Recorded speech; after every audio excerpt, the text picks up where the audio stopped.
Police, stay where you are! Police! Upstairs, clear. 16 people living in this property. Police? 5 in this room. This room was not designed to have 4 people sleeping in it. You haven't done anything wrong. Police here, we with the council.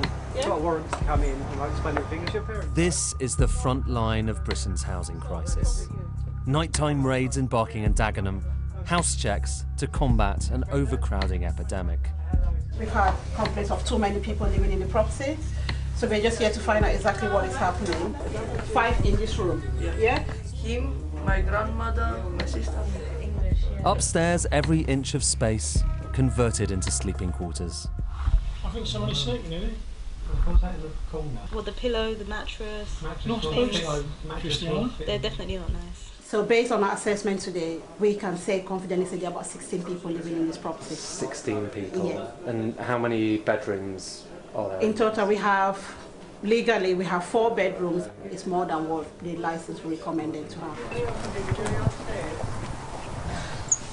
At the next property, we meet a family from Romania. All 4 living, cooking, eating in one cramped room. Is that your wife, girlfriend? Yeah, So we're my asking wife. her some questions and taking copies of your ID. Do you like it? Like it, I don't like it because it's too much people. How many people are there here? Two family with 2 kids and another 2 person. How much money is it here? It's 600 for this room. 600 for just this room. That's a lot of money. You came here because you wanted to work, to find a job, to make money. To make a life here. Because in my country, You don't want to go home. I don't want You don't want to go home to Romania. No, only Why not? we like it here. My son is better at school here. He learns better here. Is it important to you where you live? Does it matter? Yes, yes. But we used to it here in one room because we said, oh, it's only temporary and we are getting out of here. So that's the dream in our thought. And Too many people, not enough homes. This is the story we're told about this country's housing crisis, of which this is a brutal example. Overcrowding, massive demand for housing, high costs pushing people to extremes. And yes, our research has found that a shortage of new homes is a serious problem in places like Barking and Dagenham. The politicians' answer? Build more homes, hundreds of thousands of them. But what if that isn't a silver bullet? I've been reporting on the housing market for a decade and a half now, and the more I've travelled, the more I've realised that that simple story that we've been told isn't quite right. What if there isn't a single nationwide housing crisis, but multiple different crises spread across the country? So, I'm on a journey to find out. This is the real story of Britain's housing market. A country of too few homes and too many.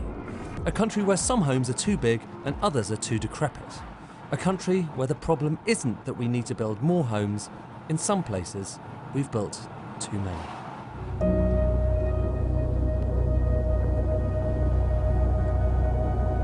Market forces define and shape the land.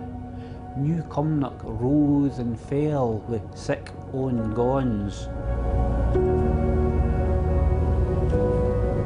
Condemned to die a slow and lingering death. Thatcher's shadow fell across the place, and folk moved south where they could fin the work. This is New Cumnock in East Ayrshire, home to Rab Wilson, an ex-miner turned poet. Once a thriving coal mining town, it is now quite literally shrinking. The second crisis in the UK housing market is not about too much demand for housing, but too little. And lack of demand due to weak local economies is a problem across swathes of the country, particularly in Wales, Northern Ireland, the north of England, and here in southwest Scotland. Over 200 houses have disappeared from the landscape here. Rab is the man who stayed behind. He watched as everyone else left.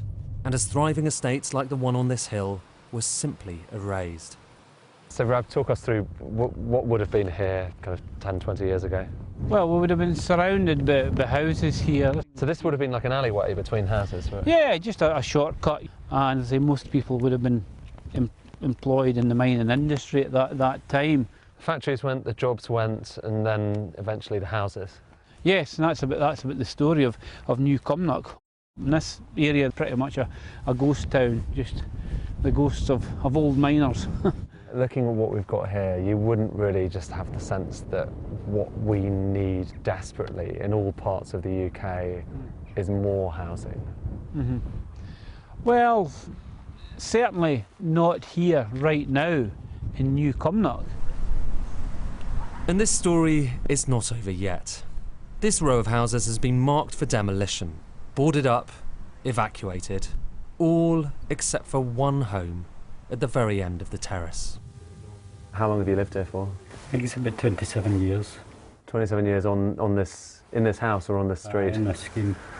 And you're the last man standing. How does that feel? It feels saddened because of the scheme. There's a lot of good people stayed here and just dwindled away. It's tough coming home for your work, wondering if there's anything happened to your house, because you just don't know, don't know how safe you are. Have you kind of invested a lot of both emotion and time in your house? I've worked in this house and just built it up and then flattened. Then we can do it. What does it mean to you, this house? It means a lot of memories in it. A lot of memories. This is a housing crisis, but it's not the one you hear about in London, nor is it the only issue. What if Britain's problem wasn't too few homes, but the way they're distributed? Actually, if you counted up all the bedrooms across the UK and distributed them between everyone who needed them, there'd be enough room for everyone. But in reality, some houses have more bedrooms than the residents need. In few places is that mismatch more extreme than here in Stratford-upon-Avon. Hello, you must be Peter. I'm Ed. Come in, Ed. Nice to meet you. Come in. So this is no ordinary piano, right? No, this is my little baby. We went down to Steinway and I said, I'd like a piano. Oh, well, come this way. This is our Steinway Boston, and it's got the Disclavier in it. And this is what it does. You don't have to wind it up.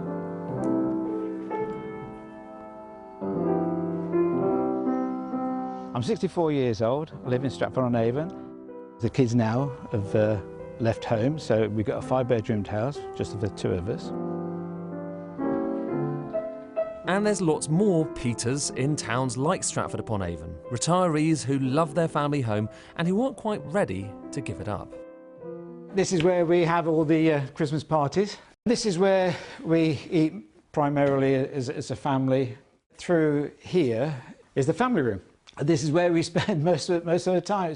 This is your cosy room? This is the cosy room. Through here is my office. Bit of a mess.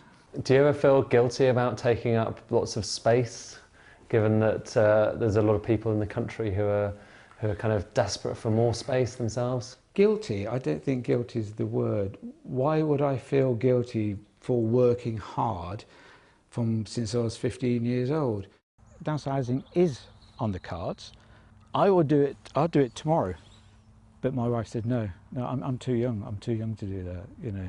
And it's not just an economic decision, is it? No, it's a family decision. I mean, my boy said, Dad, there's no way you're selling this house. This is our house and home. In life, people say, oh, you're lucky. Yes, luck does play a part, but it's hard work. Right, so that's 3 crises: lack of supply, lack of demand, and under-occupation in places like Stratford.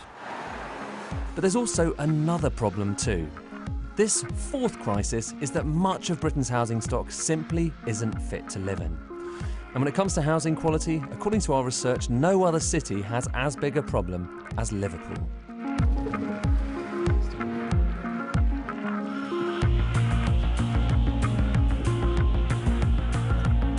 A tale of 2 cities, smart developments and decaying houses.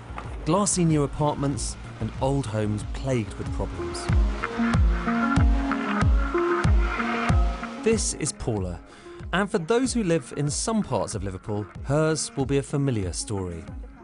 5 properties in Liverpool in the last 5 years. I mean, each one have had major problems. First house actually got bit by cat fleas in that house. The second house had got carbon monoxide poisoned. It hadn't had a gas check before we moved in.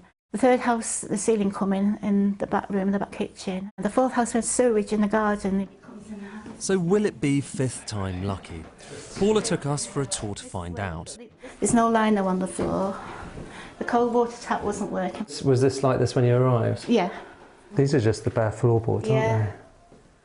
So this is the kitchen. Yeah. It's quite small. There's all these flies coming from outside. I've got like a fly spray, I've got a fly curtain on. Why are there so many flies? I don't know. You think it's kind of, there's a very Liverpool specific thing here, is there, that just housing here isn't in as good a state? It's not what I've been used to when I come from Cheshire and I've lived in Cornwall. I've not been used to this sort of housing ever before at all, and it makes you feel depressed. What you want is to be able to have a house where you can feel safe. Proper family home, that's all I ask. And I want to feel settled somewhere and I just can't feel settled. Cheryl lives in a housing association property on the other side of town, but she's struggling with the same problems. This is the yard space that leads onto the entry for the bins. It's an old mattress. How long's that been there for? 2 or 3 months. I mean, over night time is the worst time for the rats. You can see them scurrying around, attacking the bin bags. Well, there is always a fear that those rats will then come into the yard, and I don't want that around my kids. You must have been pretty shocked by it from the very start. Shocked is an understatement. You can see there, where I've just showed you with the paint on the bathroom, all they did was paint over it. A few months ago, she found herself homeless after breaking up with her partner. Even with 2 young children, she effectively had no choice over where to live, in a city where so many houses are old and in disrepair. You're not allowed to view the property, you're not allowed to know what number the property is, you're just given a street name. But I had to take it, because if I didn't, they would discharge me from their care and not give us a property at all. Do you think it's right that people are living in homes that you wouldn't think were safe? I think that the Housing Association's stance to people living in houses that aren't safe is, you've got a roof over your head, you should be grateful that we've housed you. We're still humans at the end of the day, and we still are entitled to a certain standard of living. Yeah, I mean, I get emotional knowing that this is what my kids are kind of living at the minute. One thing we've learned from our journey around the country is that while there are all these localised housing crises, there's also a prevailing issue, which is that house prices have got very high in this country, and people's wages and their ability to finance them hasn't necessarily risen in lockstep with it. So a UK-wide problem. But beyond London, it's most acute in places like Southend-on-Sea.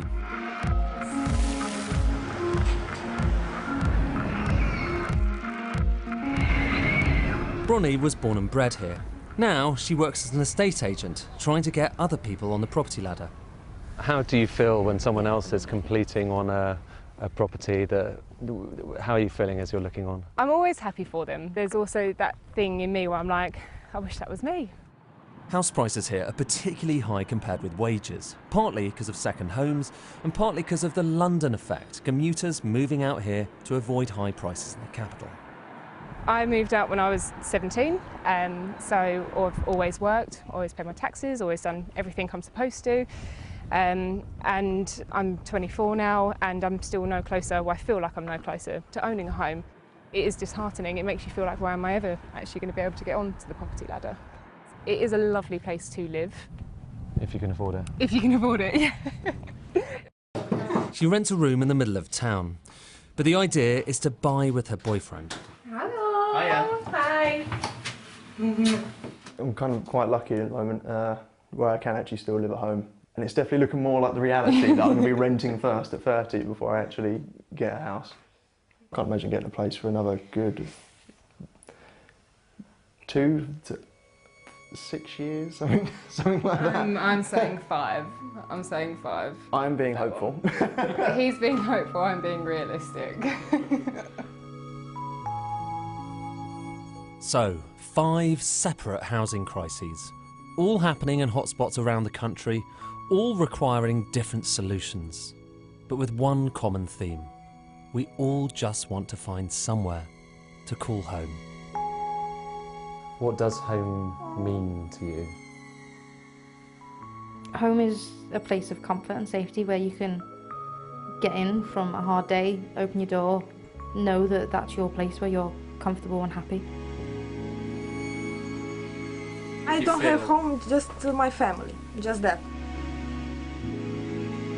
Security, contentment and happiness. It's where you eat, sleep, drink and be merry. Home means to me is I can come home from my work, shut the door, come back out, do whatever I want to do and get back in, and I can it's safe enough. Here I can't do that.